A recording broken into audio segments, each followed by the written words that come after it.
اگر نماز پڑھ رہے ہو، پہلے حدیث سے پہلے ایک واقعہ سناتا ہوں. یوٹیوب پہ کسی نے ویڈیو بھیجی، مسجد میں زلزلہ آیا، امام صاحب کھڑے ہوئے ہیں، پیچھے پبلک بھی، ایک ایک کر کے جس کے جتنے 4 مہینے لگے ہوئے تھے وہ کھڑے ہوئے ہیں، چلے والے سارے آہستہ آہستہ. یہ تو میں اپنی طرف سے وہ ڈیٹیل بیان کر رہا ہوں. سب سے پیچھے سیروزے والوں کی جماعت وہ نکلے ہیں. پھر تھوڑا مضبوط ایمان تھا چلے والوں کا، ایک ایک کر کے وہ بھی کھس کے. پھر 4 مہینے امام صاحب اکیلے کھڑے ہوئے ہیں نا، زمین کانپ رہی ہے اور کھڑے ہوئے نماز پڑھ رہے ہیں. لوگ کہہ رہے ہیں یہ دیکھو بہادر آدمی، یہ ہے اللہ پہ ایمان، زلزلہ آیا مگر ذرا بھی ڈر نہیں لگا. یہ بہادری نہیں ہے، یہ کیا ہے؟ اٹ از کالڈ حماقت. یا تو جہالت ہے یا کیا ہے؟ حماقت. اللہ وہ امام صاحب کو معاف فرمائے، جو بھی تھے ہم سے اچھے ہی ہوں گے، لیکن بہرحال یہ عمل صحیح نہیں ہے. نبی صلی اللہ علیہ وسلم نے فرمایا نماز کی حالت میں، صحیح حدیث ہے، اگر سانپ نظر آئے سانپ مارو پکڑ کے. کیا کرو؟ توڑ دو نماز بھائی، سانپ کو پکڑ کے مارو. صحیح حدیث ہے.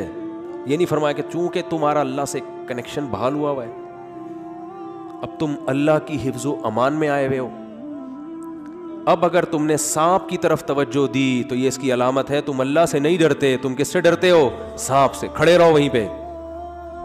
تو دھوتی دھلائی والا واقعہ ہو جاتا میرے بھائی.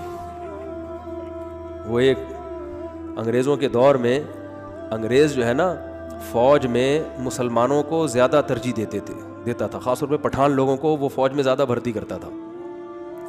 اس پہ کسی نے شکایت کی، ہمارے حضرت یہ واقعہ بیان کرتے تھے. دوسری میں نام نہیں لوں گا اس قوم کا، خام خواہ میں بیان میرا سب لوگ ہی سن رہے ہوتے ہیں.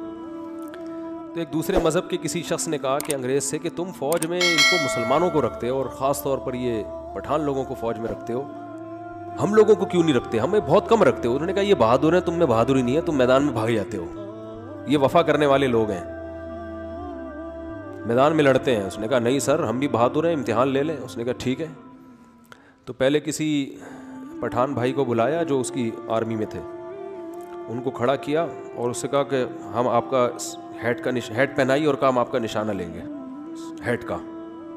تو انگریز نے نشانہ لیا، سر سے ہیٹ اڑ گئی اور وہ فوجی اسی طرح آرام سے کھڑا ہوا ہے. تو اس دوسرے مذہب والے کو کہا دیکھو کیسا بہادر ہے. اس نے کہا ٹھیک ہے سر، میں کر لیں، میں بھی تیار ہوں اس کے لیے.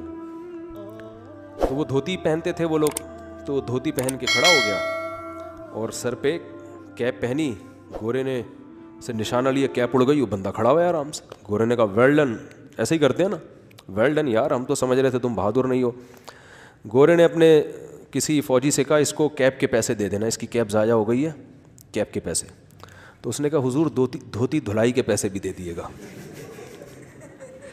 کیپ کے ساتھ ساتھ دھوتی کی دھلائی کے پیسے بھی اگر ساتھ ہو جائیں، بیڑا غرق ہو گیا.